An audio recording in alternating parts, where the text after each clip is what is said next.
Hello everyone, আপনার mobile ফোনের charge কি দ্রুত শেষ হয়ে যায়? তাহলে আপনি মোবাইল ফোনের গুরুত্বপূর্ণ কয়েকটি সেটিং করে নিন। যে সেটিংগুলো করে নিলে 4 থেকে 6 ঘন্টার মতো চার্জ ব্যাকআপ বেড়ে যাবে, অর্থাৎ আপনি দীর্ঘ সময় কিন্তু আপনার মোবাইল ফোনটা ব্যবহার করতে পারবেন। কথা না বাড়িয়ে চলুন ভিডিওটি শুরু করা যাক।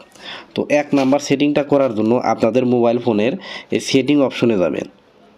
সেটিং অপশনে যাওয়ার পর একদম নিচের দিকে আসবেন। নিচের দিকে আসলে গুগল দেখতে পাবেন, এই গুগলের মধ্যে ক্লিক করতে হবে। এরপর আপনাদেরকে অল সার্ভিসের মধ্যে ক্লিক করে দিতে হবে। এরপর ডিভাইসেস এখানে ক্লিক করতে হবে। আর এখানে ক্লিক করলেই দেখতে পাবেন স্ক্যান ফর নিয়ারবাই ডিভাইস, অর্থাৎ অটোমেটিকভাবে কিন্তু স্ক্যানিং হচ্ছে। আর এর কারণে কিন্তু আপনার মোবাইলের চার্জ দ্রুত শেষ হয়ে যায়, যার ফলে আপনারা এই দুইটি অপশন বন্ধ করে দিবেন। তো এটাও বন্ধ করে দিবেন এবং নিচেরটাও বন্ধ করে দিবেন। তো বন্ধুরা, এই দুইটা অপশন বন্ধ করলে আপনার ফোনের চার্জ কিন্তু অনেকটাই বেড়ে যাবে। তো এরপর আপনি এখান থেকে ব্যাক বাটনে ক্লিক করে দিবেন। তারপর আবারও ব্যাক বাটনে ক্লিক করে দিবেন। ব্যাক বাটনে ক্লিক করার পর আবার সেটিং অপশনে যাবেন। তো সেটিং অপশনে যাওয়ার পর আপনি এই সেটিংয়ের যে সার্চ অপশন রয়েছে, এই সার্চ অপশনের মধ্যে ক্লিক করে দিবেন। ক্লিক করার পর এখানে আপনারা লিখবেন প্রিন্ট, PRINT, প্রিন্ট লিখে আপনারা সার্চ করে দিবেন। প্রিন্ট লিখে সার্চ করলে এরকম অপশন আসবে, আপনারা এখানে ক্লিক করে দিবেন।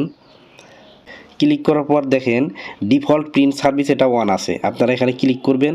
ক্লিক করার পর দেখবেন অটোমেটিকভাবে এখানে স্ক্যানিং হচ্ছে। তো এটার ফলে কিন্তু আপনার ফোনের চার্জ দ্রুত শেষ হয়ে যাচ্ছে। তো এটা আপনারা এখান থেকে ডিফল্ট প্রিন্ট সার্ভিস এটা বন্ধ করে দিবেন। বন্ধ করে দেওয়ার পর আবারও আপনারা এখান থেকে ব্যাক বাটনে ক্লিক করে দেবেন।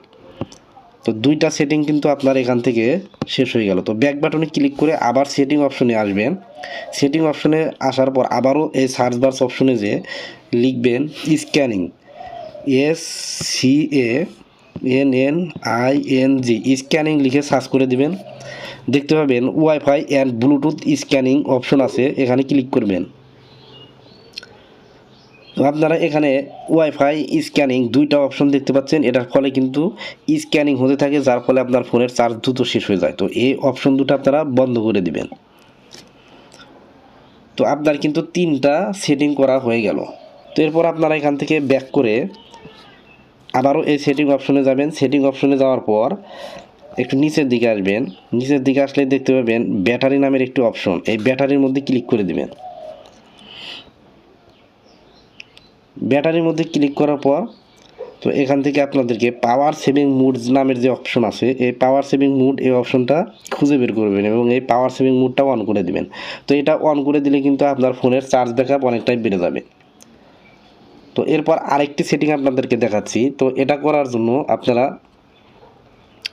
এখান থেকে ব্যাক করে আপনাদের ফোনের আবার এই সেটিং অপশনে আসবেন। সেটিং অপশনে আসার পর এখান থেকে খুঁজে বের করবেন নোটিফিকেশন। তো এখানে দেখতে পাচ্ছেন নোটিফিকেশন অ্যান্ড স্ট্যাটাস বার, এখানে ক্লিক করে দিবেন। ক্লিক করার পর আপনারা এখান থেকে অ্যাপ নোটিফিকেশন দেখতে পাচ্ছেন। আমার এখানে কিন্তু অ্যাপ নোটিফিকেশন দেখতে পাচ্ছেন সকল অ্যাপগুলো। আর আপনাদের এখানে যদি অ্যাপ নোটিফিকেশন না পান তাহলে কি করবেন, অ্যাপ ম্যানেজমেন্টের মধ্যে ক্লিক করলে কিন্তু সকল অ্যাপ্লিকেশনগুলো দেখতে পাবেন। তো এখান থেকে আপনারা এগুলো বন্ধ করে দিবেন। তো যেগুলো প্রয়োজন নেই ওই অ্যাপগুলো আপনারা বন্ধ করে দিবেন। তো আমি এখান থেকে দেখেন ডেমস স্টোরস এটা বন্ধ করে দিলাম, মাই রবি এটা বন্ধ করে দিলাম। তো এইভাবে অপ্রয়োজনীয় অ্যাপ্লিকেশনগুলোর নোটিফিকেশন বন্ধ করে দিবেন। তো নোটিফিকেশন বন্ধ করে দিলে আপনার ফোনের চার্জ ব্যাকআপ বেড়ে যাবে, কারণ এই নোটিফিকেশন অ্যাক্টিভ থাকলে কিন্তু ব্যাটারির উপর প্রেশার পড়ে। তো বন্ধুরা, এরপর এখান থেকে আপনারা একদম বের হয়ে যাবেন। বের হয়ে যাওয়ার পর আপনার গুগল প্লে স্টোর থেকে একটি কাজ করতে হবে। তো এটা করার জন্য আপনারা এই প্লে স্টোরটা ওপেন করবেন। প্লে স্টোরটা ওপেন করার পর লোগোর উপরে ক্লিক করে দিবেন। তারপর নিচের দিকে আসবেন, সেটিং অপশনে ক্লিক করতে হবে। সেটিং অপশনে ক্লিক করার পর নেটওয়ার্ক প্রিফারেন্স এখানে ক্লিক করতে হবে। এরপর অটো আপডেট অ্যাপস এখানে ক্লিক করতে হবে। এটা আপনারা ডোন্ট অটো আপডেট অ্যাপস এখানে দিয়ে দিবেন। তো বন্ধুরা, এখানে দিয়ে দিলে আপনার সকল ফোনের যত অ্যাপ্লিকেশন রয়েছে সকল অ্যাপ্লিকেশন কিন্তু অটোমেটিক আপডেট বন্ধ হয়ে যাবে, যার ফলে আপনার ফোনের চার্জ ব্যাকআপ বেড়ে যাবে। বন্ধুরা, আপনার মোবাইল ফোনের এই সেটিংগুলো করে নিলে আপনার ফোনের চার্জ ব্যাকআপ অনেকটাই বেড়ে যাবে, আপনি লং টাইম কিন্তু ফোন ব্যবহার করতে পারবেন। তো ভিডিওটি ভালো লাগলে চ্যানেলটি সাবস্ক্রাইব করে রাখতে পারেন। ধন্যবাদ।